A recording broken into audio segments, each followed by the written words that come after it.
Every day, the man streamed himself beating children live. This brought him endless insults, yet also earned him a fortune. But in reality, all the money he earned was gathered to pay for his sister's surgery. Until a month ago, Jack's live stream suddenly stopped. Everyone online speculated whether Jack had been arrested, but no one knew that Jack was spending every day chatting with his sister. Even fewer knew that his sister had already died a month earlier. Yet strangely, his sister still kept in contact with Jack. That night, a figure wielding a giant hammer suddenly broke in. Jack thought the intruder was a murderer, but the intruder's target was his phone. Jack grabbed his phone and fled outside. Before he could call the police, the man was already close behind. Fortunately, Jack was naturally strong. Even though the intruder carried a weapon, he could still resist him. But then the man suddenly spoke, accurately revealing Jack's identity and past misdeeds. Jack immediately knelt and apologized. He thought this was a relative of someone he had hurt, coming for revenge. Jack confessed he no longer committed evil acts, and was willing to accept any retribution. He only begged the man to spare his phone, because it was his only connection to his sister. But the man directly revealed the truth, saying Jack's sister had died a month ago. Then what was on the other end of the phone?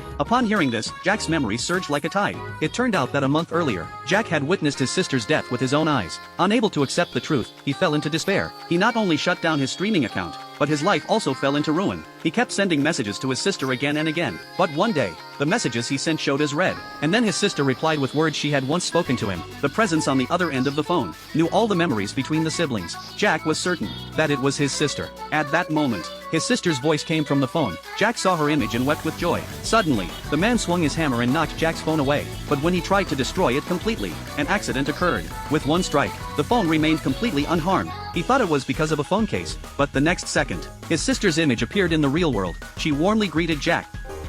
お兄ちゃん、ありがとう。私を育ててくれて。あかり。お兄ちゃん。くそ。お兄ちゃん。お兄ちゃん。お兄。どうしたあかり下がれ。あれはもう。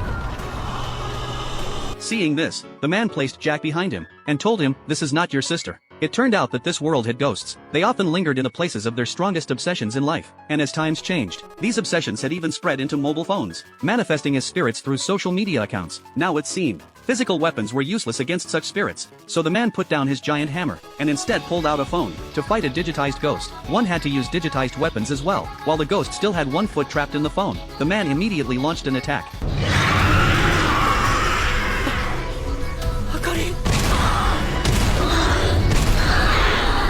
何がどうなってんだよ。